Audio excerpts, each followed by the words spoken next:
Profesor. Kita boleh mula. Iya. Oke. Om Sairam, Bro Giri. Om Sairam. Ya, kita mulai ya. Oke, Sairam. Om Sairam, mohon adik-adik co-host bantu untuk mute. Ya. Pola ini udah ada ini. Ya. Oke, terima kasih. Om Sairam. Sembah sujud di kaki Padma Bhagawan Sri Satya Sai Baba. Terima kasih. Segala puji syukur kita panjatkan di kaki Padma Suami atas rahmatnya. Kembali kita berjumpa di sesi Sai Rama yang ke-30. Luar biasa anugerah beliau. Sudah 30 kali kita ikut dalam sesi Sai Rama. Dan kali ini masih dalam perayaan ulang tahun Bhagawan yang ke-95 dengan tema besar Happiness is Union with God. Seperti biasa, mari kita awali sesi ini dengan hening sejenak dan Om Karam 3 kali.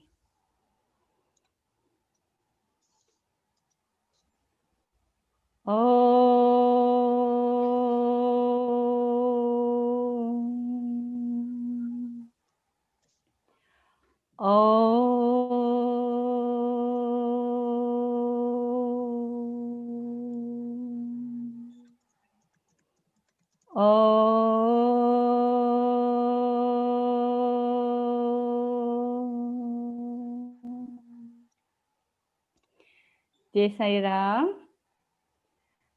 Sairam, Bapak Ibu semuanya, masih dalam suasana perayaan ulang tahun Bhagawan. Kami seluruh Sairam, seluruh tim Sairama mengucapkan selamat ulang tahun Bhagawan. Selamat ulang tahun untuk kita semua. Semoga semua berlimpah kedamaian dan kebahagiaan. Om Sairam, Prof. Suresh. Happy birthday, Prof. Suresh. Very happy ya. Om Sairam, Bapak Ibu semuanya, tanpa menunda waktu, mari kita sambut bersama-sama Profesor Suresh Gowin. Jai Sairam. Sairam.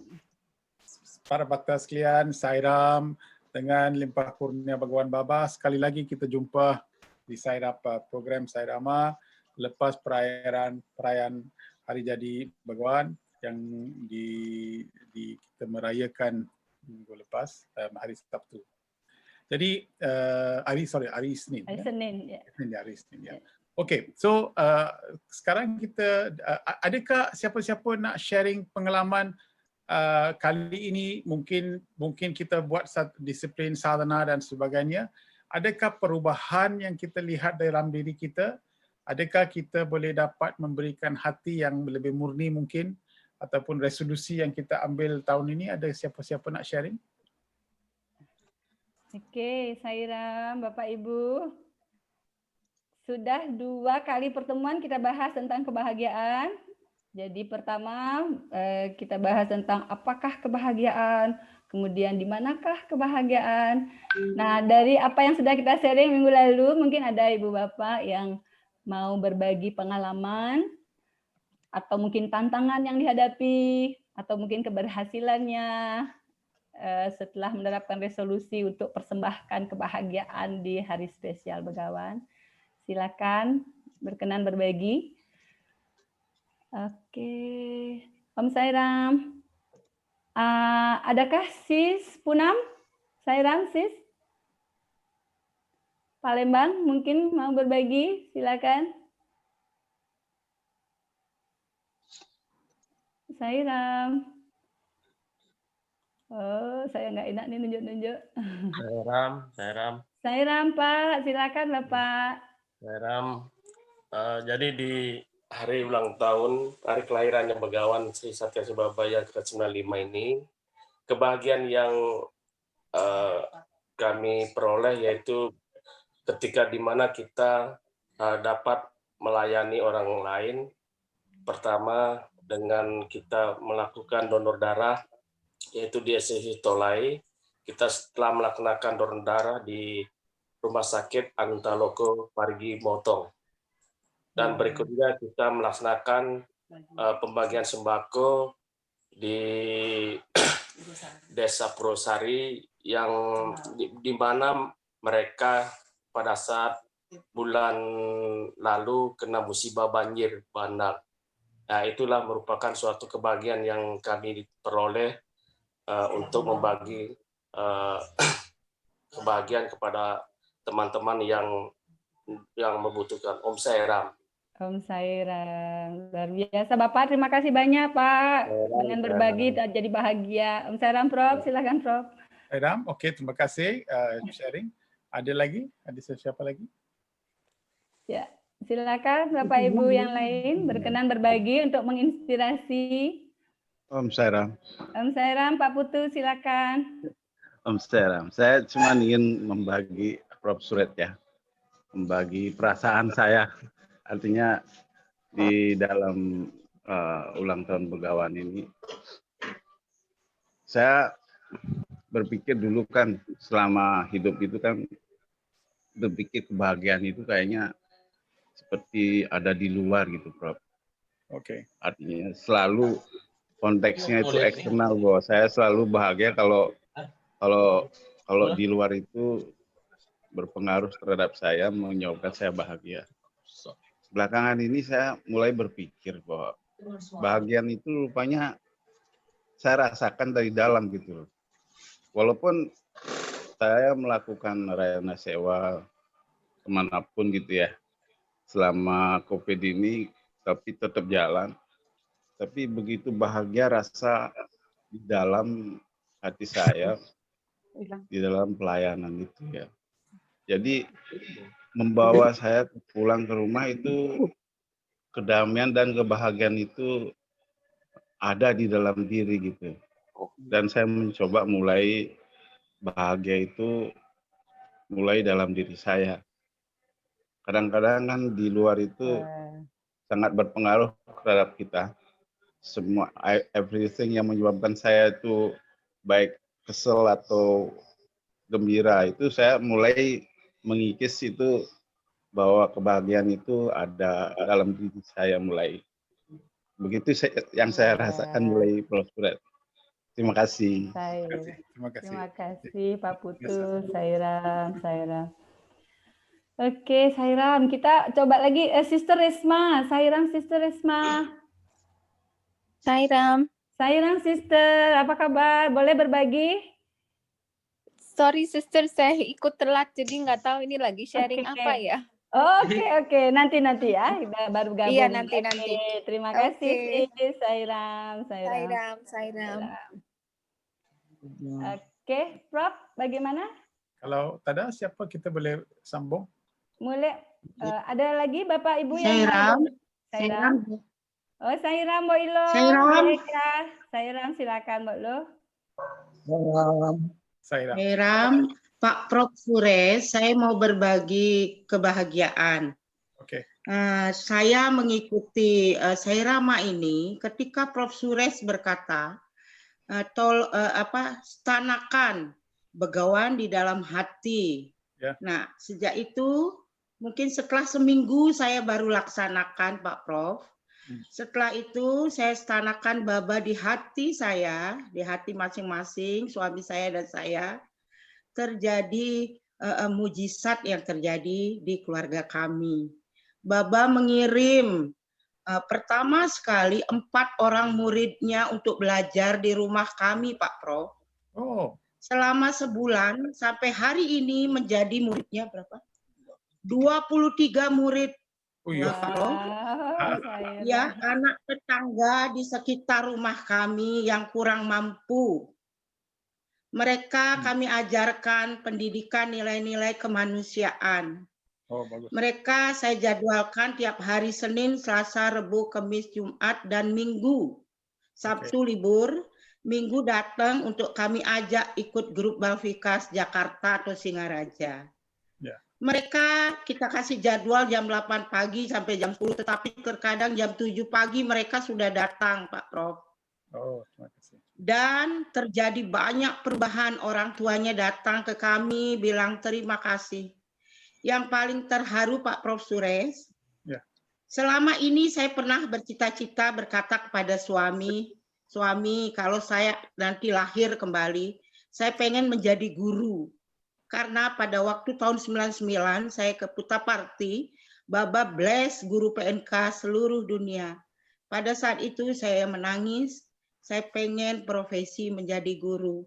Saya pengen kalau saya lahir kembali saya bisa diberikan oleh Begawan menjadi guru. Tetapi permohonan doa saya hari ini dijawab Pak Prof. Suresh. Oh, Saya dikasih Baba murid 23 orang, Prof. Wah, Selama luar sebulan biasa. ini kami sangat bahagia. Terima kasih Prof. Suresh yang sudah mengajarkan kami sehingga kami mendapat hadiah ulang tahun Begawan 95, mendapat murid yang dikirim Baba 23 orang. Ini kebahagiaan yang sangat luar biasa. Blessing yang luar biasa. Saya tidak tunggu mati dan lahir kembali. Hari ini saya menjadi guru PNK Pak Prof dengan suami saya. Terima kasih. Itu sharing saya. Sairam. Sairam, makasih. Molo luar biasa, menginspirasi Sairam. Sairam luar biasa. Sairam. Sairam. Tanya kita ucap. Iya, Sairam. 23 murid di tanggal 23 November. Sairam luar biasa. Not coincidence ya. Ya. Oke, Prof. Berarti kita Boleh lanjut. ada lagi 3 kumpulan bukan? Iya, ya. Ada 3 kumpulan. Om Sairam, Bapak Ibu yang mungkin baru bergabung tidak ikut dalam sesi Sairama minggu lalu, perlu saya sampaikan bahwa minggu lalu kita membahas bab 2 dari panduan belajar study guide tentang happiness is union with God, yaitu bagaimana kita di manakah kebahagiaan gitu minggu lalu ya. Nah, masih ada 3 grup yang belum sharing, jadi malam ini saya persilakan adik-adik fasilitator yang dari grup 3, grup 4, dan grup 5 untuk berbagi.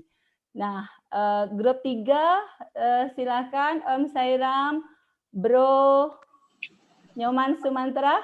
Om Sairam. Om Sairam, terima kasih Bro. Sairam.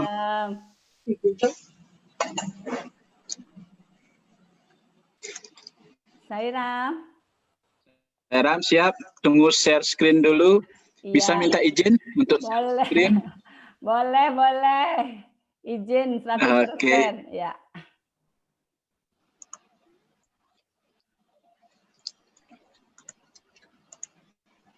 Just wait.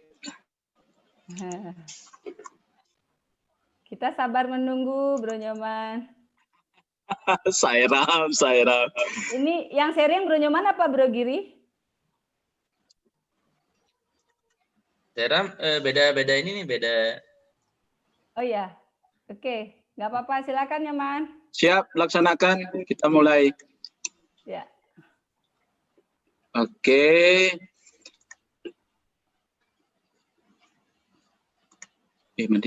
Oke. Sairam semuanya. Jadi minggu lalu kita mendapatkan tugas untuk menjadi fasilitator di grup yang ketiga. Grup 3 ini membahas tentang satu hal yang sangat mendalam, yaitu tentang Atma.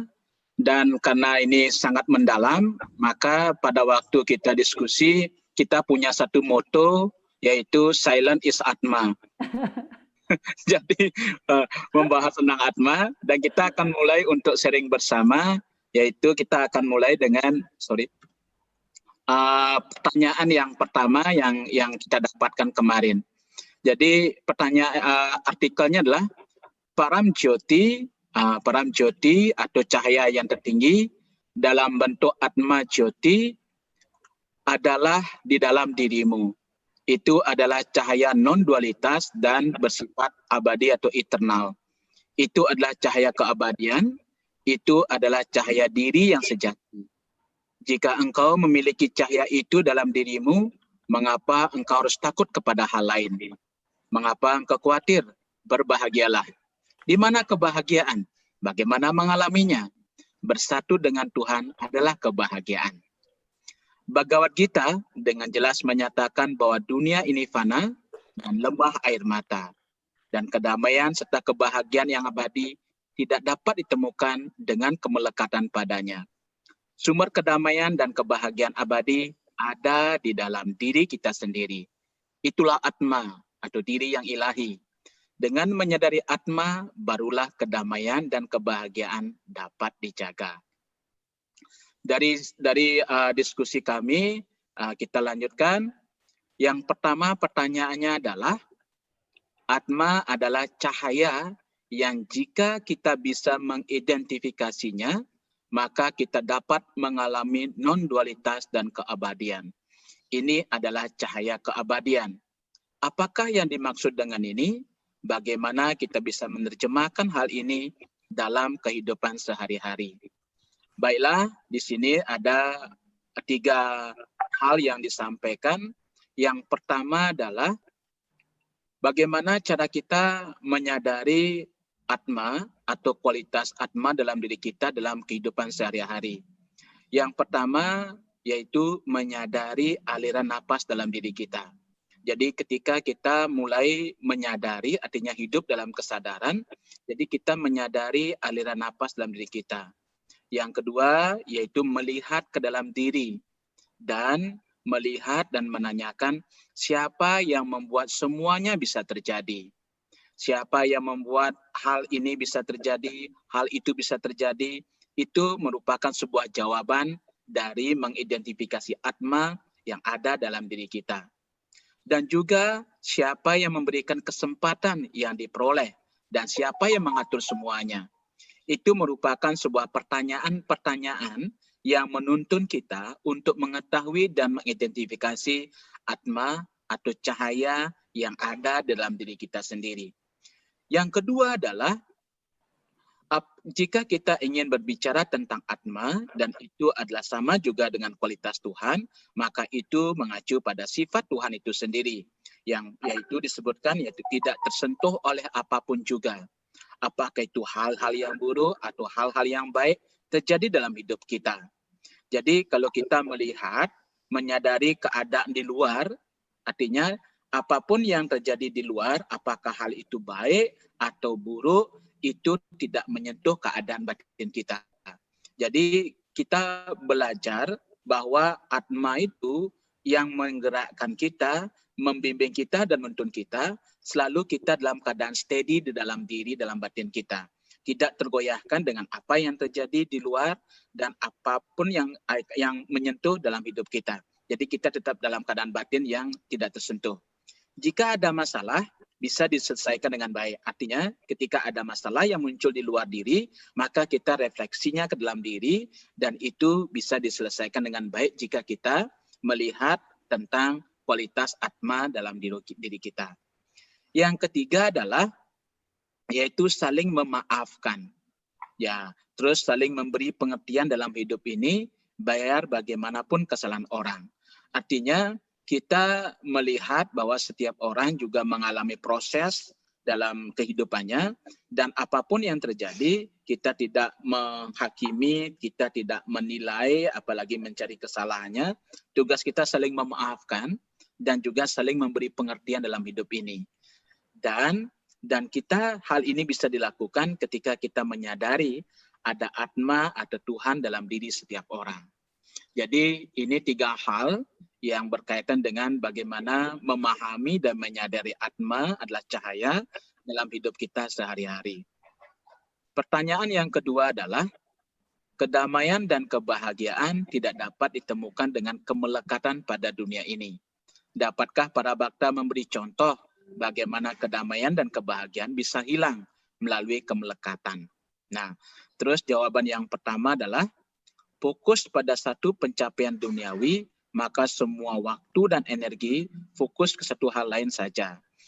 Terus terasa sangat hampa dan tidak ada pijakan. Jadi kalau fokus kita pada pencapaian duniawi saja, maka semua waktu dan energi untuk fokus pada hal yang lainnya itu hilang.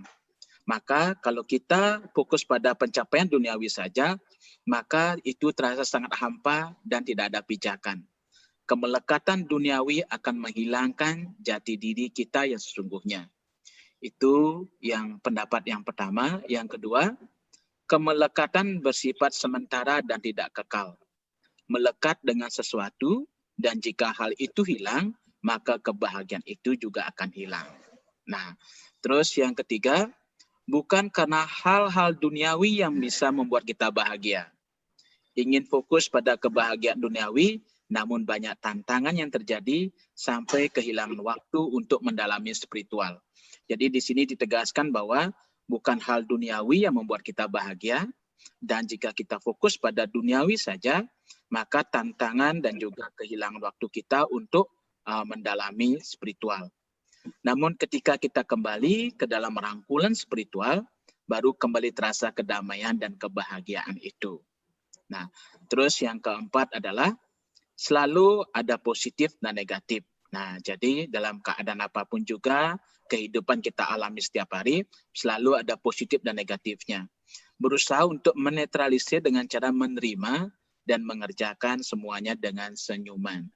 Jadi kalau kita melihat kehidupan kita ada positif dan negatifnya, kita berusaha untuk menetralisir dengan cara menerima dan mengerjakan dengan senyuman, sehingga kebahagiaan dan kedamaian itu dapat selalu kita rasakan. Oke, itulah sesi diskusi dari grup 3 yang minggu lalu berkaitan dengan topik kita, yaitu tentang Paramjyoti dan Atma Jyoti. Terima kasih. Om Sai Ram. Om Sai Ram, Bro Nyoman. Terima kasih banyak. Luar biasa. Sai Ram, Prof. Suresh. Terima kasih, terima kasih. Jadi adakah siapa-siapa nak tanya mereka soalan? Yang sudah dengar ini nak tanya mereka apa-apa soalan? Mereka boleh jawab. Iaitu satu ialah Atma Jyoti di dalam diri kita. Jadi sudah Bapa Bhagawan bagi tahu bahawa segala kerja kita yang kita laksanakan dan sebagainya diberi motivasi, diberi dorongan oleh Atma Jyoti. Kalau Atma Jyoti tak ada, kita tidak akan bergerak. So, ada satu tahap yang lebih besar dan lebih tinggi dan lebih mulia di dalam kita. Jadi kita haruslah connect. Di dalam satu wacana Bhagawan bagi tahu, 3 tolak 1. Apa jawapan dia? Dia tanya pada student. So, para bakta sekalian, jawapan ialah 3 tolak 1. 2. So, biasa semua student jawab 2. Suami cakap 2 itu salah jawapan. Ya, suami cakap 3 tolak 1, jawapannya 1. So, student tanya, macam mana suami kira? See, saya 1 orang.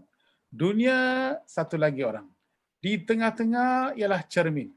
So, Bhagawan bagi tahu bahawa dunia, segala dunia ialah sebab apa yang refleksi daripada cermin itu. So, saya keluarkan cermin.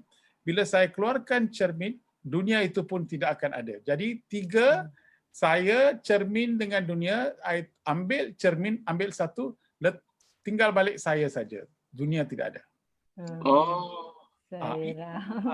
Ini jawapan. Jadi artinya apa yang kita ada sekarang ialah Atma Jyoti. Tetapi mengapa kita tidak lihat ialah sebab kita letak cermin, dan cermin artinya apa yang kita suka, dunia pun memberi gambaran kepada kita untuk menarik perhatian kita. Jadi segala perhatian, segala fokus, apa yang kita kerja, mengapakah saya suka ini, mengapa saya tidak suka ini, semua ialah cermin, dicerminkan kepada dunia. So ini saya tidak suka, orang itu saya suka, itu pun satu cermin. Keluarkan cermin, dunia langsung tidak akan wujud. Maka saya akan tinggal balik dengan diri saya. So di dalam meditasi, kita cuba mengawal fikiran supaya cermin itu tidak ada lagi. So saya dapat kenal siapa saya, dan saya terus akan tahu dan menyedari bahawa siapakah sebenarnya saya. So Atma Jyoti betul-betul di tengah-tengah kita, di dalam kita. So di dunia ini kalau kita terlalu habiskan masa, maka satu hari terlalu lambat kita tidak akan merelasikan tujuan kehidupan kita. So 3 tertolak 1, jawapannya 1. Okey. Thank you, Prof. Suresh. Terima kasih. Baru tahu, Prof. Ini suami bagi tahu. Iya. Sai Ram, Bapak Ibu mungkin ada yang bertanya tentang apa yang di-sharing oleh grup 3 minggu lalu? melekatkan yang attachment yang dari Attachment. Ya. pasal attachment kita tanya soalan di manakah saat-saat yang kita boleh tahu bahawa kita ada attachment. Itu yang penting. Kita kena tahu di manakah kita boleh dapat rasa bahawa memang ini adalah akibat attachment. Okey, apa tu? Bagaimana? Mungkin salah satu indikatornya adalah munculnya keinginan. Ya, satu ialah keinginan. Kalau tiba-tiba kita ingin, okey, artinya ada melekatan. Lagi satu. Indikator Worry yes, risau. Kalau Ya. kita sangat risau, artinya kita sudah ada melekatan di sana. Apa lagi? Mengurangi kebahagiaan. Kebahagiaan. Sedih. Sedih. Kalau kita sudah selalu sedih, merenung, sedih, okey, artinya kita sudah ada attachment. Yang lagi satu indikator yang paling baik sekali untuk tahu bahawa betul-betul kita lekat. Marah, yes, betul, marah. Marah, betul. Sebab kalau tiba-tiba kita selalu marah, artinya kita selalu mau semua orang ikut cakap saya ataupun kita mau sesuatu benda berlaku kerana saya sudah ingin bahawa perkara itu sudah berlaku. Jadi kalau kita terlalu lekat kita akan dapat marah. Ya. Wah. So emosi ialah indikator untuk memberikan kita daripada bagaimanakah tahap melekatan di dalam dunia ini. Itu saja. Jadi kalau kita selalu bimbang, jadi kita masuk sembahyang, kita nyanyikan lagu Ma'anasa Bajore Guruca. So masa kita nyanyikan lagu tu, kita tidak ada worry, kita tidak apa-apa. Tetapi apabila kita cakap sama Staloha, Sugino Bantu, kita terus keluar daripada center, worry itu turun balik. Jadi bila kita terlalu sampai kita selalu fikir pasal risau, ini semua ialah tanda pelekatan. Marah tidak ada alasan meskipun benar, tetap marah itu adalah tanda yang buruk ya. Tanda buruk. Okey, macam anak. Okey, anak masuk dalam, kalau tidak saya akan pukul ataupun you cakap sesuatu. Okey, itu ialah untuk memberikan satu gambaran kepada anak kita bahawa kita memang tidak suka kepada kegiatan. Itu ialah macam kita lakon. Tetapi kalau betul-betul dalam hati kita rasa marah dan sebagainya, artinya itu bukan lakon lagi. Itu betul memang kita sudah marah. Tapi di dalam kehidupan, kadang-kadang kita, apa pasal you buat macam itu? So your muka macam menjadi sedih dan menjadi bertukar pula. Tetapi itu hanya kita lakon supaya kita boleh dapat memberikan satu gambaran kepada orang berkenaan bahawa saya tidak suka kepada sesuatu. Itu berlakon. Acting maksudnya? Acting, yes. Acting. Jangan kita marah dan terus rasa marah dan sebagainya. Sebab ini saya sudah bagi tahu bahawa ini akan 3 bulan detox. 3 bulan satu kali. So detox banyak kita kena buat. Ya, boleh 4 kali setahun, Prof. Yes. So dalam semua kegiatan satu hari daripada pagi sampai petang, fikir balik, okey, mengapa saya marah dengan ini? Mengapa saya risau kepada benda ini? Mengapa? Jadi kalau kita risau balik, kita boleh tahu dari segi apakah kita terlalu lekat. Lekatan kita ialah dari segi apa? Mungkin keluarga kita terlalu, ataupun daripada pejabat kita mungkin, ataupun masa depan kita terlalu. So daripada apa yang kita selalu bimbang, itulah artinya daripada aspek inilah saya sangat terlalu lekat. Wah, saya sering marah, Prof. Maaf. Tidak. Kalau kita selalu marah, maka ini akan mengakibatkan kesihatan kita. Itu saja. Kesihatan kita sendiri merosot. Wah, bahaya. Sairam. Oke, terima kasih banyak Prof. Suresh. Ini hadiah ulang tahun buat saya. Karena ini diingatkan untuk hati-hati, jangan marah-marah. Ya, terima kasih Prof. Suresh. Bapak Ibu ada yang mau bertanya? Atau kita lanjut ke grup 4? Bila ada yang bertanya silakan dulu. kita lanjut ke grup 4, Prof. Suresh. Ya, boleh. Grup Ya, silakan. Grup 4 minggu lalu, Bro Giri, silakan.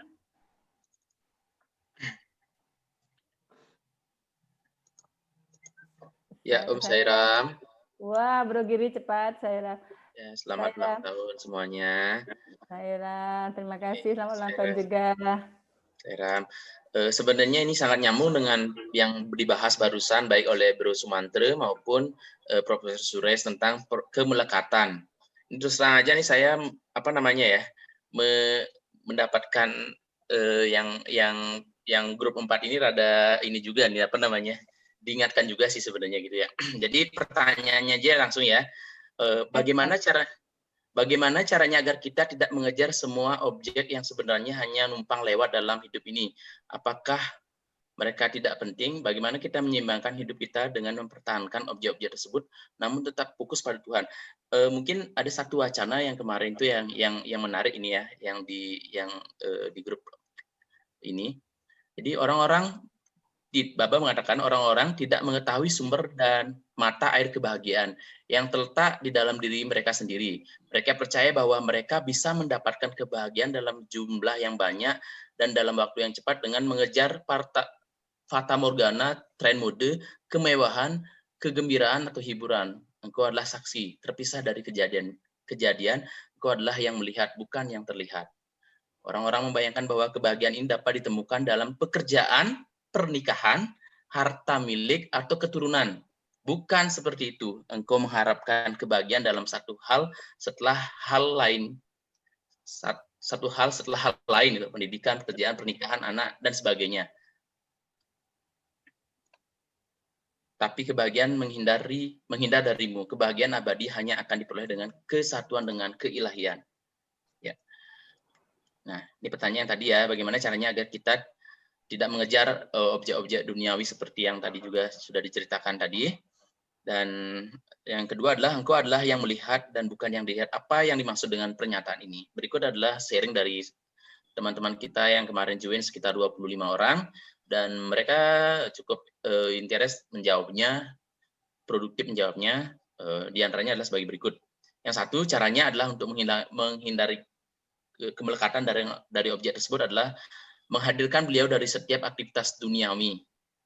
Yang kedua, melaksanakan tugas, hasilnya serahkan kepada Tuhan, dan hasilnya dari pekerjaan itu salah satunya untuk sewa. Yang ketiga, tidak memberikan perhatian berlebih terhadap hal-hal duniawi. Artinya tidak terlalu sangat berlebihan lah seperti itu ya. Nomor 4, bersyukur dengan apa yang kita dapatkan saat ini, tidak berlebihan, yang tidak berlebihan ya istilahnya. Maksudnya tidak berlebihan dengan hal-hal duniawi itu maksudnya ya. Oke, yang kelima, kita adalah pelaku, semuanya adalah milik beliau. Yang 6, yang melihat adalah kesadaran Tuhan, kita adalah saksi. Itu yang jawaban pertanyaan kedua ya. Nomor 7, dengan tidak terikat dengan hal-hal duniawi, dengan cara menyadari bahwa semua itu hanya titipan dan tidak abadi. Fokuslah pada tujuan utama, yakni bisa bersatu atau menyadari ketuhanan dalam diri. Yang kedelapan, kita harus melayani, bukan dilayani. Itu caranya. 9, menyadari kita berasal dari mana, tujuan kita di dunia ini untuk apa. 10, menyadari bahwa kita adalah bagian dari Tuhan, sehingga dalam melaksanakan kegiatan duniawi dengan menerapkan sifat kasih seperti Tuhan, miliki ke seluruh alam semesta.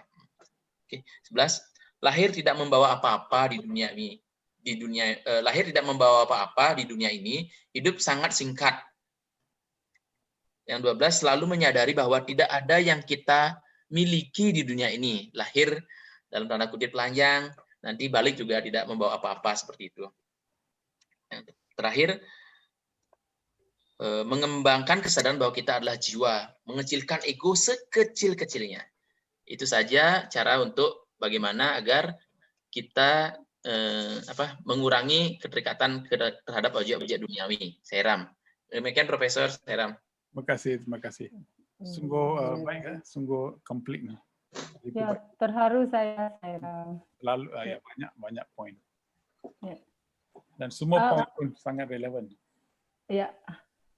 Mungkin yang nomor 5 Bro Giri, kita adalah pelaku. Nah, Bukannya ini sebenarnya suami. mungkin yang ini Profesor, kami di grup 4 ini sempat lama berpikir tentang pertanyaan ini. Engkau adalah yang melihat, bukan yang dilihat. Yang dilihat apa yang dimaksud dengan pernyataan ini, ya kami sendiri banyak yang bingung maksud pernyataan ini ya. Oleh karena itu mungkin perlu dijelaskan oleh Profesor, kami yang melihat dan bukan yang dilihat. Silakan Bro, saya Ram. So bila saya bayi, kemudian saya menjadi anak muda, kemudian saya belia dan kemudian saya jadi orang tua. Walaupun saya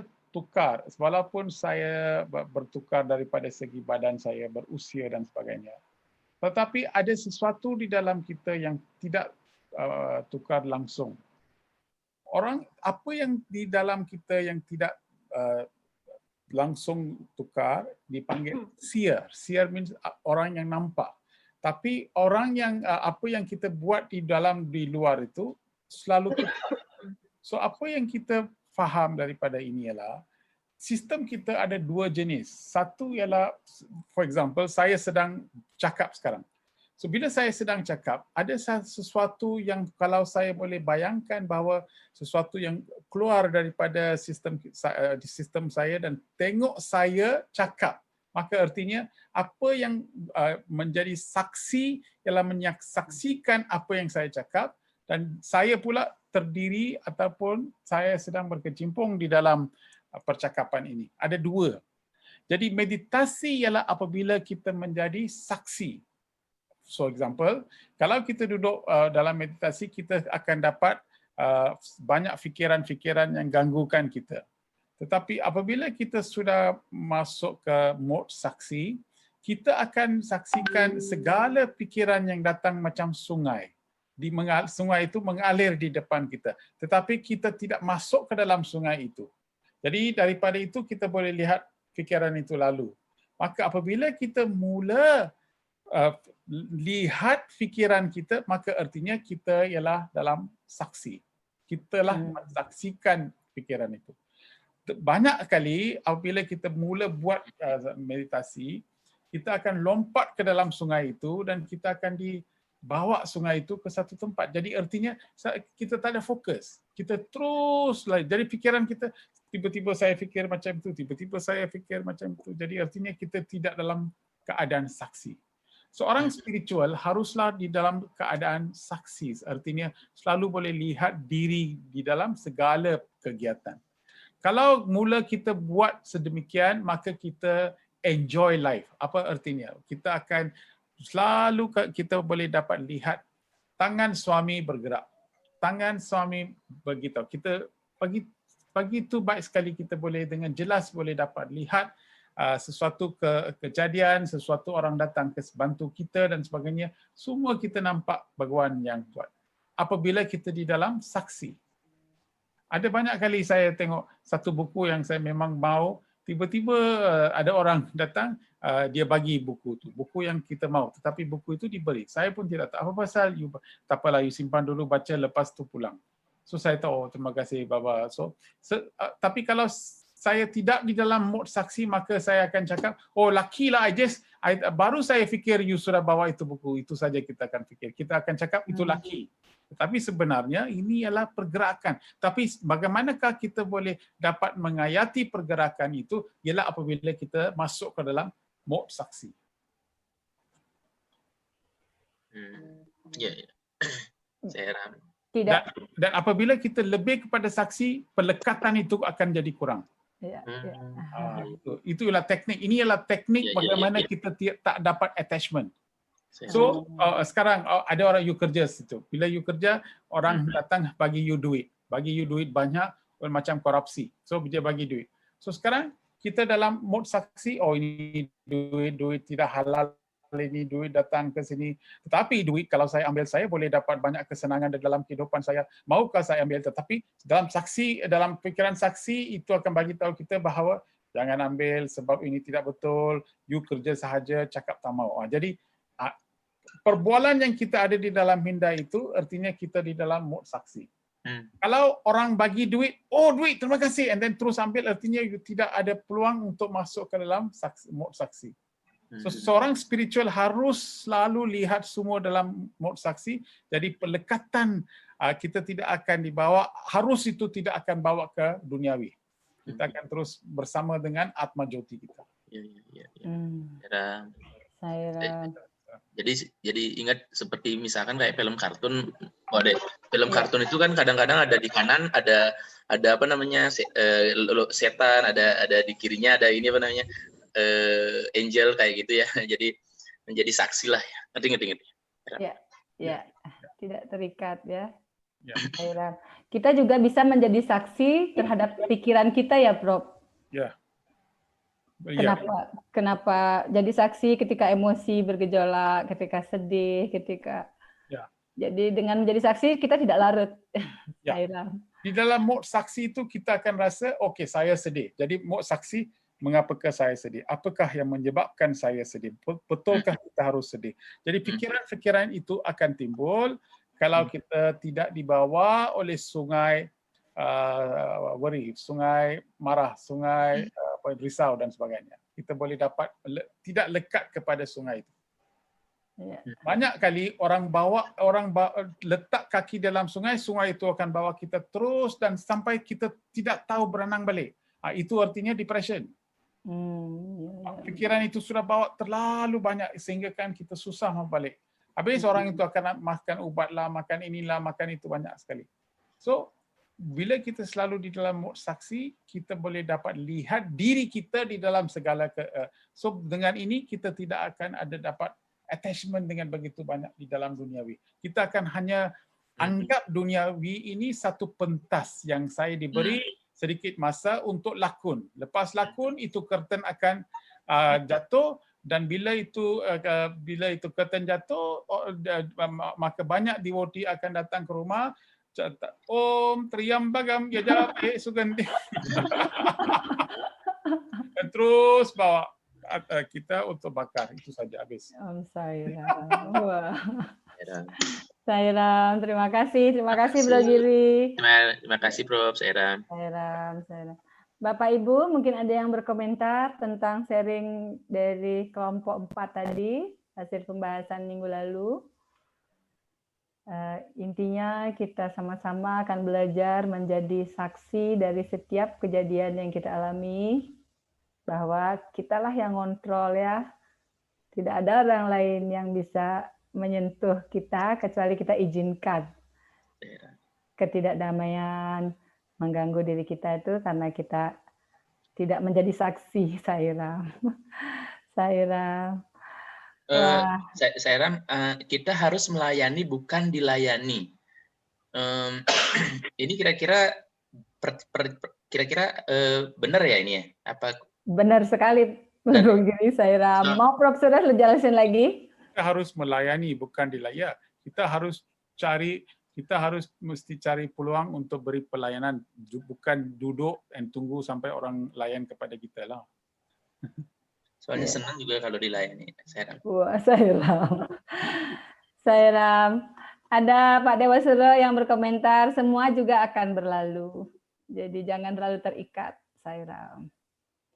Sairam, Bapak Ibu, ada yang mau komentar?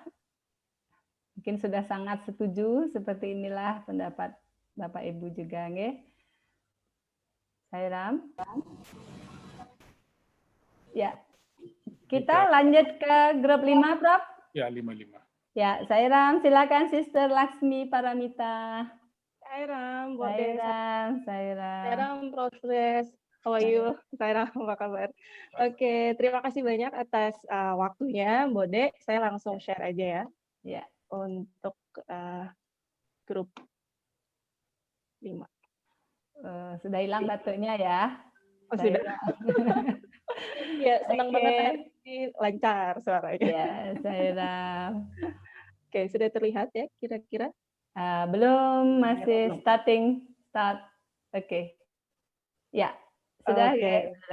Oke, baiklah Sairam, para bakta sekalian.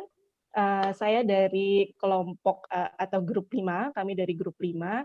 Minggu kemarin kami mendiskusikan sebuah topik yang sangat menarik dan ini adalah materinya. akan saya bacakan terlebih dahulu. Tindakan kita harus sedemikian rupa sehingga membawa kebahagiaan bagi diri kita sendiri maupun orang lain. Pertama-tama, kita harus menyelidiki apakah kebahagiaan sejati itu dan apakah kesedihan itu. Orang-orang berpikir kebahagiaan itu terletak pada makan sampai kenyang dan tidur nyenyak. Semua itu bukanlah kebahagiaan. Kebahagiaan terletak pada kerja keras dan melayani masyarakat.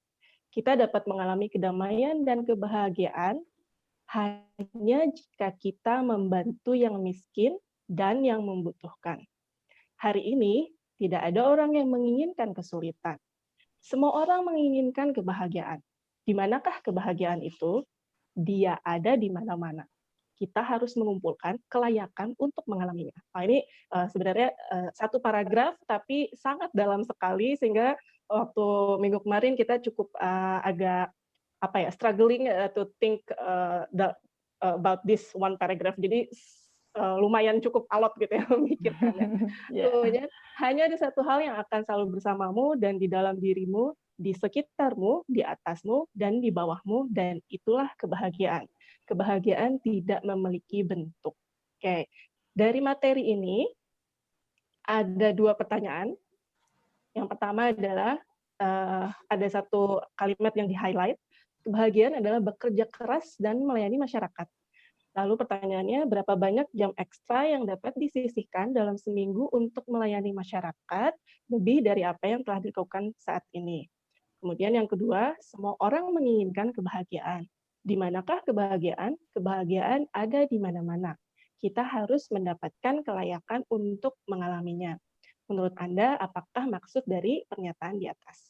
Ya, kita sebenarnya mendiskusikan materi, kemudian pertanyaan, tetapi sebelum ke pertanyaan, ada satu kalimat yang cukup menarik, yang akhirnya kita bahas nih, karena dari materi, Bhagawan sendiri menyatakan bahwa pertama-tama kita harus menyelidiki apakah kebahagiaan sejati itu, dan apakah kesedihan itu. Nah, ini menjadi kalimat yang sangat menarik, karena Baba memberikan sebelum yang lain-lainnya, pertama-tama kita harus sadari ini dulu nih, gitu.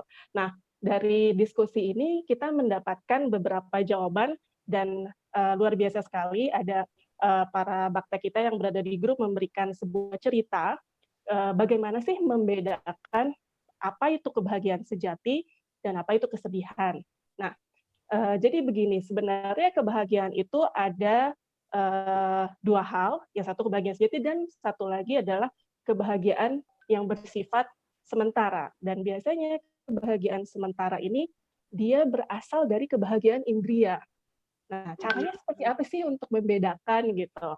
Nah, ada bakta yang sharing di grup. Jadi ada caranya itu seperti ini.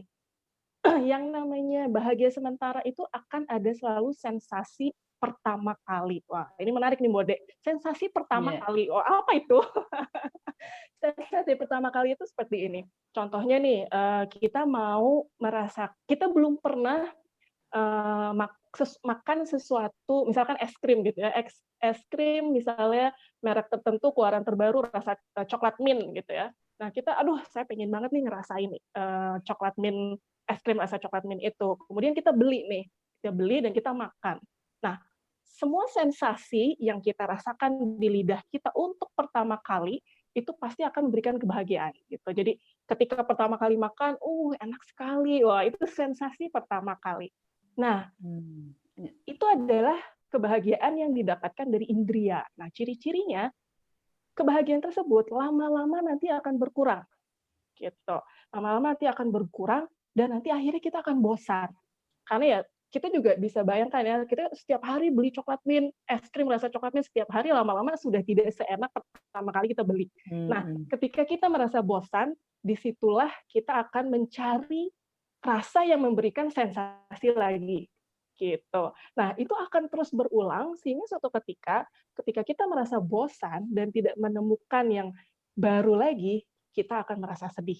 Wow, ini luar biasa sekali ya perumpamaannya, saya aja sampai amazed sekali. Dan ini didapatkan dari percakapan di Radio Sai antara Brother Bishu dan Brother Bishu Balasubramanyam kalau tidak salah.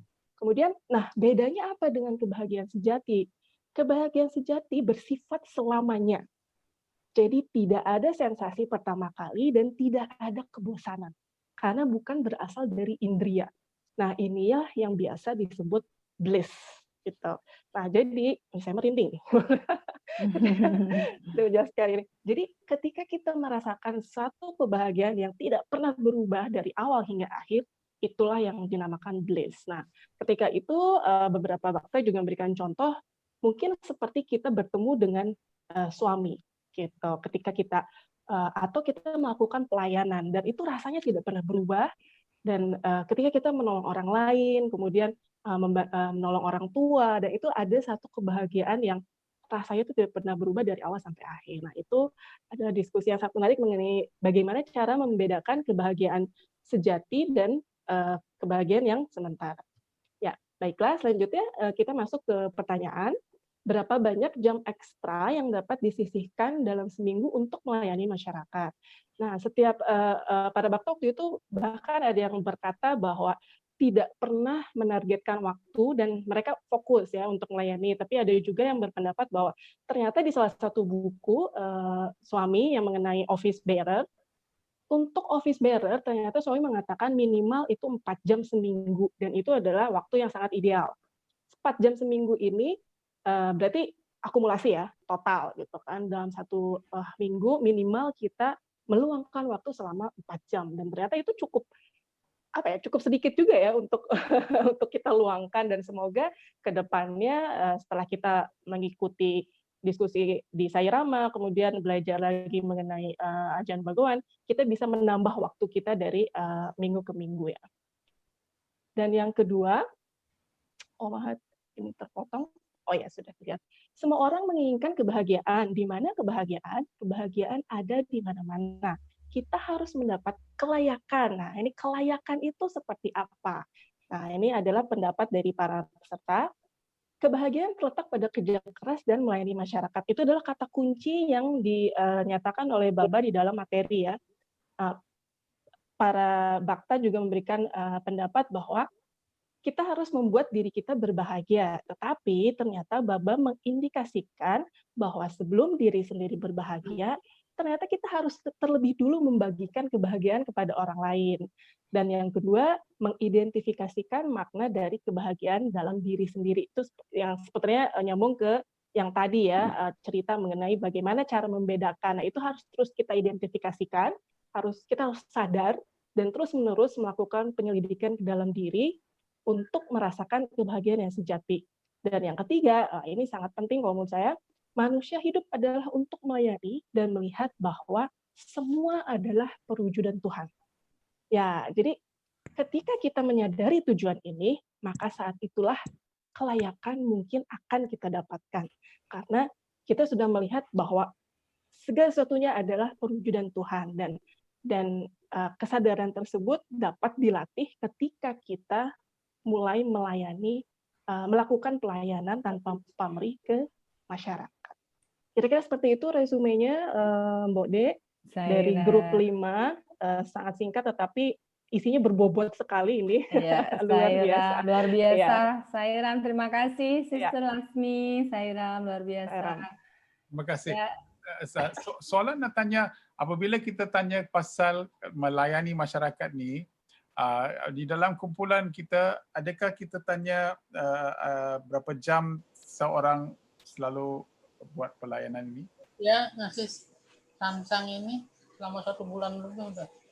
Ada orang cakap, ada tiap orang sudah. Saya waktu itu ketika ditanya, kebanyakan dari mereka menjawab tidak pernah menargetkan, Prof. Jadi tidak pernah, tapi ada yang menjawab bahwa untuk dia minimal itu 4 jam seminggu katanya, karena beliau salah satu office bearer di Satya Sai Organization. Jadi 4 jam seminggu itu minimal katanya, tapi itu bisa lebih bahkan katanya. Seperti itu, Prof. Jadi sebagai seorang bhakta seperti saya Baba, dia Bhagawan bagi tahu bahawa kita 1 minggu cuba kita mengagihkan sedikit masa untuk masyarakat. Jadi itu soalan itu yang ditanya sini lah. Tak kira lah kalau kita jawatan kuasa ke ataupun apa-apa, tapi sebagai Baktah Sati Sai Baba, adakah kita mengagihkan sedikit masa untuk masyarakat? Itulah soalannya. Oke, saya Ram. Yang menjawab itu kurang lebih sekitar 4 jam hingga 6 jam per minggu, Prof.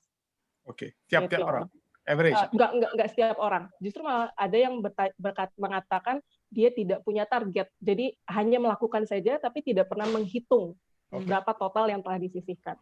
Oke. So ini soalan ini hanya untuk meningkatkan kesedaran bahawa inilah permintaan Bhagawan, bahawa di dalam 1 minggu tak kisahlah apa yang kita buat, kita selalu fikir pasal masyarakat dan buat sesuatu untuk kebaikan mereka. Ini satu keperluan. Jadi inilah cara-cara bagaimana kita selalu akan dapat kebahagiaan. Sebab kalau kita buat kerja masyarakat, satu hormon akan keluar dalam badan kita dipanggil endorfin. So bila kita pergi luar dan kita selalu beri masyarakat, belayan kepada masyarakat, kita akan dapat lebih endorfin yang dikeluarkan. Endorfin yang lebih dikeluari selalu ialah bertanggungjawab untuk memberikan kita kebahagiaan, juga memberikan kita kesihatan. Jadi orang yang selalu pergi buat pelayanan bagi orang, kita akan jadi lebih sihat. Itu dia punya kesimpulan lah. Okey. So ada apa soalan yang nak tanya kepada Lakshmi? Ya. Saya Ram. Bapak Ibu silakan, ada yang bertanya tentang poin ini. Ternyata memang kita harus memotivasi diri kita karena Bhagawan ingin kita sebagai murid-murid suami benar-benar meluangkan waktu, mengutamakan malah pelayanan kepada masyarakat karena itu akan kembali kepada kebaikan diri kita sendiri. Kita malah jadi sehat, semakin banyak melayani, kita sendiri akan semakin sehat dan semakin bahagia. Mungkin Bapak Ibu ada yang bertanya, atau barangkali selama ini banyak melakukan pelayanan tanpa sebenarnya tidak dihitung gitu ya, seperti kata Sister Lakshmi tadi. Betul. Banyak sekali justru malah ada yang mendedikasikan katanya 1 hari dalam seminggu itu bisa seharian gitu Mode. Jadi memang seharian bisa setengah hari atau sampai sehari berarti bisa lebih dari 12 jam gitu kan, itu sudah luar biasa sekali. Iya. Seperti itu. Ya. Saya Okey, so terima kasih. Saya rasa bagus. Begitu secara keseluruhan sudah dicakap saat tadi. So kita pergi ke sudah habis kan, Sister? Iya. Saya Ram, sudah. Terima kasih banyak semua fasilitator, Bro Nyoman, Bro Giri, dan Sister Lakshmi. Sekarang kita lanjut ke bab 3, Prof. Bab 3. Ya. Saya Ram, Brother Suresh. Om saya Ram, Pak Danes. Suresh, saya ada satu pertanyaan Suresh dari beberapa pembahasan hari ini. Apabila kita hanya sebagai saksi, kita bukan pelaku, dan apapun yang terjadi kita tidak perlu merasa senang dan tidak perlu merasa sedih, kita hanya melihat bukan yang dilihat. Lantas apa yang dimaksud dengan kebahagiaan? Kalau kita hanya sebagai saksi, bagaimana kita bisa merasakan kebahagiaan itu ketika dalam kehidupan sehari-hari kita hanya saksi dan kita bukan yang terlibat? Kebanyakan dari kita merasa bahagia itu apabila kita yang terlibat, tetapi kan suami selalu menyarankan kepada kita bahwa kita harus ingat bahwa kita hanya saksi, bukan yang melakukan. The doer is suami. So, bisakah Suresh bagi sama kita bagaimana kita bisa merasakan kebahagiaan walaupun kita hanya sebagai saksi, bukan pelaku? Saya Ram. So dalam surat yang suami tulis dalam tahun 1940-an, Bhagawan tulis bahawa siapakah yang saya menganggap sebagai seorang bhakta? Seorang bhakta ialah dianggap apabila dua-dua ekstrim itu dilihat dengan persepsi yang sama. Artinya bila kita terlalu sedih atau terlalu gembira, kita tidak, emosi kita stabil sahaja. Itu seorang seperti itulah saya akan menganggap sebagai devotee. Jadi apabila kita saksi, artinya kita memberi latihan kepada diri kita. Apa pasal? Sebab dalam kehidupan ada banyak gelombang yang akan datang. Kadang-kadang kita bisnes ada fail, kadang-kadang bisnes succeed, kadang-kadang orang cinta pada kita, kadang-kadang orang itu sudah lari. So banyak kejadian-kejadian yang akan berlaku untuk memberikan kita kesusahan, kederitaan dan sebagainya. Jadi apabila kita pergi ke masuk mod saksi, artinya kita latih dan beri arahan kepada pemikiran atau minda kita bahawa Minda, you bukan pandu kehidupan saya. Sayalah yang pandu. You hanya satu vehicle sahaja, satu kenderaan sahaja yang saya akan gunakan untuk pergi ke mana-mana. Jangan you bagi arahan kepada saya. Jadi apabila kita sudah mengestablish, kita sudah mendapatkan satu kenderaan yang stabil ini, maka dengan ini pemikiran itu tidak berombak, maka kita akan lebih tenang dan kita akan kita akan di dalam mod saksi. So di dalam saksi itu kita tidak akan berkecimpung, tetapi kita lihat secara detachment. So bila sesuatu benda berlaku, kita sudah tahu, kita sudah beri latihan kepada minda kita bahawa ini ialah hanya berlaku, tetapi saya tidak akan terlalu naik sehingga kan saya hilang diri saya. So sesuatu akan berlaku, tetapi ini secara baik saja, tidak kisah. Kalau tidak nanti, kalau kita terima hadiah, kalau kita terima nama dan sebagainya, tiba-tiba itu akan masuk dalam kepala kita. Oh, saya yang dapat ni, siapa lagi akan dapat dan sebagainya. Banyak fikiran maya begitu kuat sekali. Maya akan bawa kita ke satu tahap yang akan menghilangkan diri. Maka dengan selalu memberi latihan bahawa kita saksi, ini ialah untuk mengkukuhkan kita sebagai seorang manusia yang akan dapat menghayati segala emosi tetapi dengan secara aman dan damai. Dengan inilah kita boleh menjadikan semua spiritual dan lihat semua dalam persepsi dan mata yang tenang dan murni.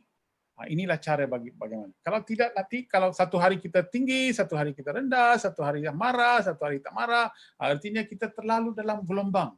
Selalu saya bagi tahu bahawa atas laut gelombang, tapi bawah dasar laut tenang sahaja. Jadi kita harus pergi ke tahap dasar laut dan lihat daripada sana gelombang di atas. Maka kita selalu tidak lekat dengan duniawi. So, kapan kita bisa mengecap kebahagiaan? Karena walaupun kita melakukan sewa, kita mengatakan bahwa bukan kita yang pelakunya, suami yang pelakunya. Semuanya kita berikan kepada suami. Terus bila mana kita bisa mendapat kebahagiaan kalau misalnya dalam setiap hal kita berlaku dengan stabil. Jadi ibarat garis itu lurus saja terus. Bila mana kita bisa dapat kebahagiaan? Di satu sisi mungkin kita tidak dapat kebahagiaan, tapi di sisi lain juga mungkin kita tidak mendapat kesusahan. Jadi kita berada di garis yang normal terus. Tapi merasakan kebahagiaan itu bagaimana, Brother Suresh? Tapi kebahagiaan itulah yang kebahagiaannya penuh. Itu pasal sebab kita cakap guru purnima. Apa pasal guru purnima? Purnima artinya penuh. Jadi untuk capai tahap kepenuhan itu hanya melalui guru sahaja. So cara inilah kita harus tahu menggunakan Bhagawan Baba untuk memberikan kita ke satu alam di mana kita rasa penuh. Dengan alam penuh ini kita akan dapat masuk ke dalam dunia, kita akan lihat kita di dalam satu keadaan kebahagiaan yang lagi tidak boleh menjadi bahagia macam itu dalam tahap yang tinggi sekali. The height. Bila kita selalu dalam keadaan seperti ini, kita rasa penuh, kita tidak mau. Kita sudah boleh tahu, kita boleh berkecimpung, kita selalu buat, tetapi hati kita selalu di dalam satu keadaan penuh. We are so full. This is what bliss. Bliss artinya full. So happiness is union with God artinya, di dalam segala benda apa yang kita buat, kita boleh capai satu tahap sahaja. Lepas itu kita mau lagi. Tapi di dalam God, kita sudah full already. So di dalam keadaan bliss yang begitu penuh, ya, itu sebab kita lihat yogi di dalam Himalaya Mountain, Swamiji semua, mereka duduk dalam meditasi, mata air akan keluar. Air mata akan keluar. Apa pasal? Sebab bliss. Oh bukan, tak payah pergi sana. Baba sendiri kita duduk di darshan suami lalu saja. Adakah kita nampak bahawa kadang-kadang kita menangis? Kita tahu mengapa air mata keluar. Apa pasal air mata sudah keluar? Tak tahu suami menangis. Sebab terharu sangat. Kita dah vibration pun begitu. Itulah artinya daripada bliss yang begitu tinggi sekali sehingga kan kita tak boleh tahan, kita menangis. That is the state of bliss. So bila kita sudah boleh capai tahap itu, apa-apa yang rendah itu kita just sendirilah. Itu macam icing saja. Tapi kita ada kek. Kalau kita ada kek, kita boleh letaklah icing di atas. Jadi apapun yang terjadi kita nggak bereaksi, begitu kan, Brother Suresh? Betul. Apapun yang terjadi kita tidak bereaksi atas kejadian itu, begitu? Begitu. Ada orang pergi suami ibu saya meninggal, suami cakap santosham. Artinya santosham means very happy. So, suami ibu saya meninggal, very happy. So artinya di dalam keadaan ini, yes, okay, ini satu lagi saya bagi tahu. Itu bukan artinya bila kita masuk rumah orang meninggal, kita duduk sana gelak. Ini apa? Ini orang sudah menangis, mengapa you? Orang sudah meninggal, mengapa you ketawa saja? Tak ada, saya Sai Baba, Bhakta, saya di dalam bliss. Bukan macam itu, orang ingat kita sudah gila. Bukan macam itu. Tapi bila ada sesuatu kesedihan berlaku, ya 1-2 hari, kita 1-2 hari, tapi hari ketiga kita sudah jalan balik. Kita sudah balik ke pangkal dan kita mula kehidupan. Artinya kita tidak jatuh sampai turun bawah. So di dalam kehidupan, kita sudah faham dan tahu, di dalam kehidupan memang kita akan timpa kemalangan, kita akan dapat kesedihan, kita ada banyak itu. Tetapi dengan keadaan ini, kita boleh dapat mengorientasikan pemikiran kita supaya dapat capai satu tahap. Dengan ini meditasi kita akan menjadi lebih kuat, bacaan buku-buku scripture pun begitu baik sekali. Kita akan mendapat dan menghayati 100% daripada kebahagiaan apa yang dikatakan kebahagiaan itu. Orang lain fikir bahawa itu bahagia, tapi itu sedikit saja. Apa-apa yang kita buat di dalam dunia itu sedikit masa sahaja. Dan kita mau lagi tapi tak cukup. Jadi kita kerja kuat untuk dapatkan itu lagi. Tetapi itu tidak akan tinggal. Apa-apa. Jadi kita kejar tapi tak boleh capai.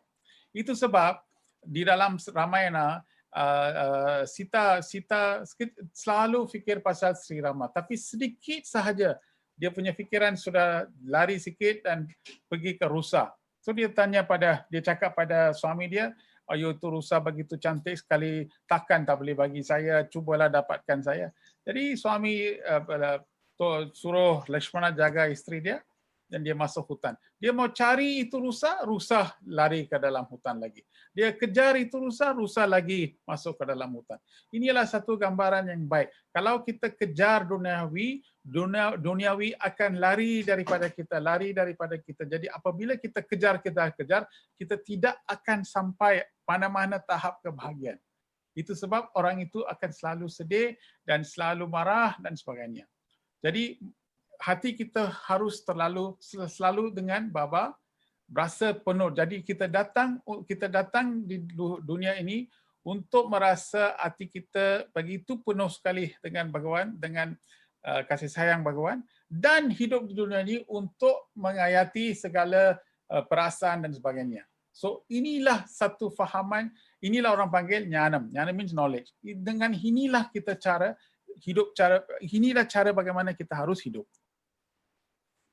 That's why Baba said, life is a game, play it. Yeah. Apa artinya? Life is a game and play, what is the difference? Apa perbezaan? Game ada goalpost. Play tak ada goalpost. Play kita boleh tendang itu bola saja, tapi game mesti ada goalpost. So life is a game, that means dunia mesti kita ada goal, tapi ingatlah jangan lekat dengan dunia, just play the game and come back. Itu saja. Thank you, brother. Sairam. Terima kasih Pak Danes. Terima kasih Prof. Suresh. Terima kasih. Ya. Jadi kita akan masuk ke ini. Bab 3. Ya. Ya, bagaimana cara kita memperoleh kebahagiaan. Om Sairam, Bapak Ibu terkasih, saudara-saudara semua, kembali kita akan antar Bapak Ibu semua untuk masuk ruangan yang berbeda seperti minggu lalu. Ada 5 ruangan dengan 5 fasilitator yang sudah siap memandu Bapak Ibu semuanya. Tentang topik besarnya adalah bagaimana kita mendapatkan kebahagiaan. Jadi silakan Sister Ayu, Sairam, dan ingat Prof. Suresh akan masuk di ruang 3, di grup 3. Saya akan masuk ruang 3 untuk 3-4 menit untuk tunjuk satu teknik sahaja. Ya. Dan di kumpulan itu akan tahu bagaimana dia orang boleh buat. Ya, Sairam. Sairam, siap. Oke. Waktu 25 menit. Ya, 25 menit. Ya, kalau bisa 20 menit. 20 maksimal 25. Jadi Bapak Ibu tetap tenang, setelah dari ruangan pun tetap tenang, nanti kita akan dibawa lagi ke ruang utama. Silakan adik-adik fasilitator, Sairam.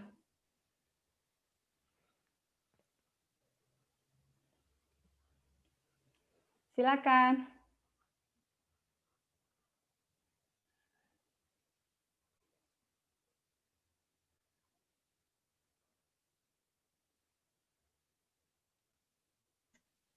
Mbak mau kemana? Mau keliling, mulai dari grup 3 deh, ada Prof. Suresh di sana. Ya.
Om Sairam.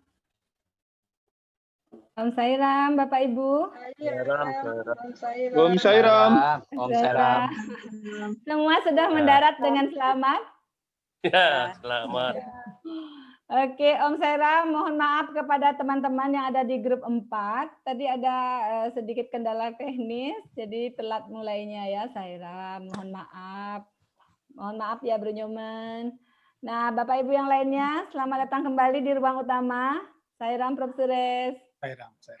Jadi, oleh kerana kita sudah masa 9.45, maka apa yang kita mau buat ialah apa pengalaman dari saya tadi dengar grup 3 sahaja sebab saya dengar tu, tapi luar biasa daripada apa yang saya dengar, tapi mungkin kumpulan lain ada pengalaman masing-masing. Kita mungkin kumpul balik minggu depan and then bagi presentation masa tu lah. Ya. Ibu mungkin malam ini tidak ada grup yang presentasi karena waktu terbatas. Barangkali ada pengalaman-pengalaman unik tadi di grupnya masing-masing. Teman-teman fasilitator boleh berbagi, Sairam. Atau Bapak Ibu yang lain, silakan.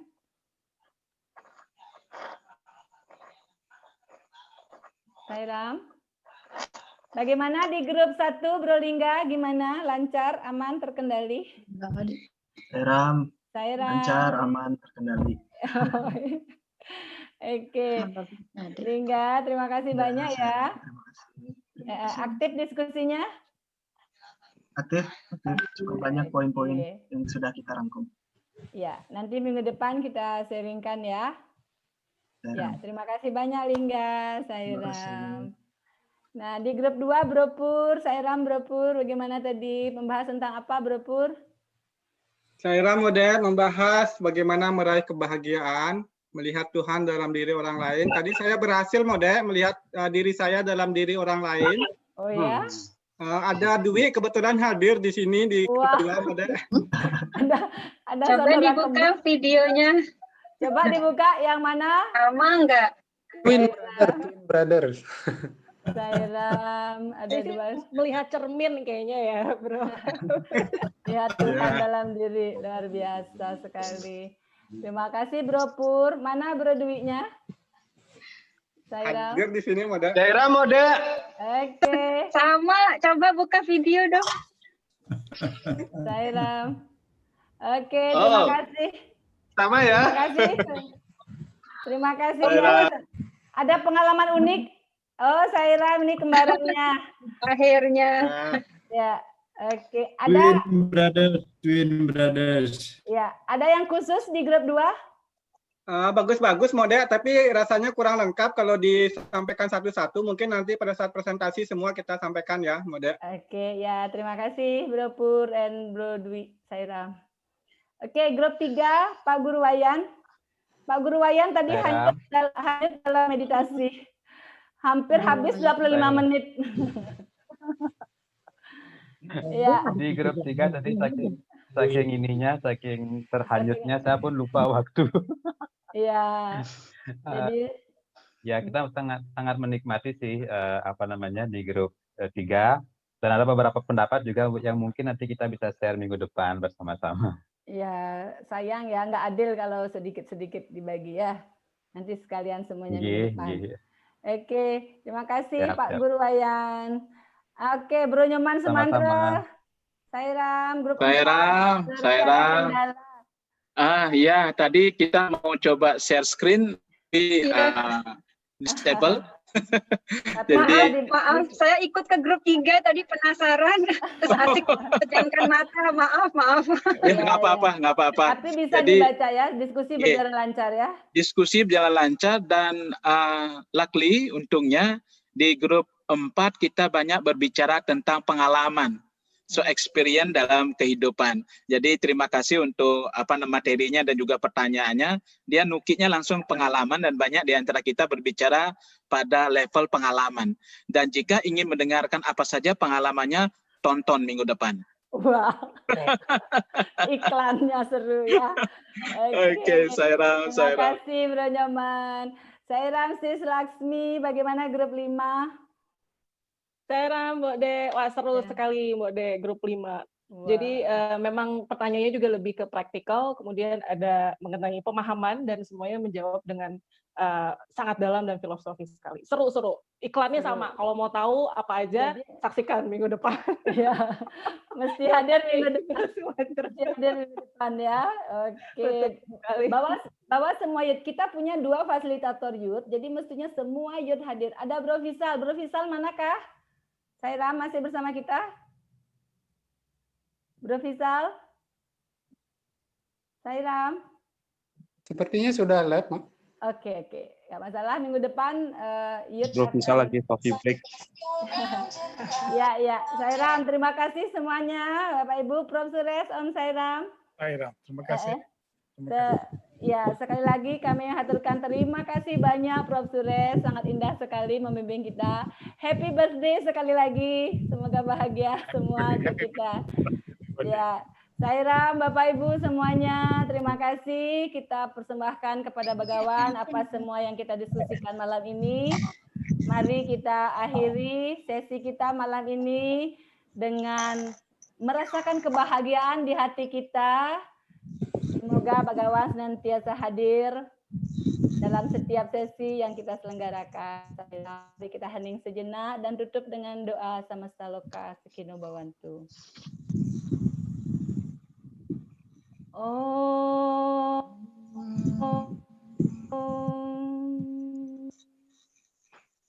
Samasta loka sukino bhavantu. Samasta loka sukino bhavantu. Samasta loka sukino bhavantu.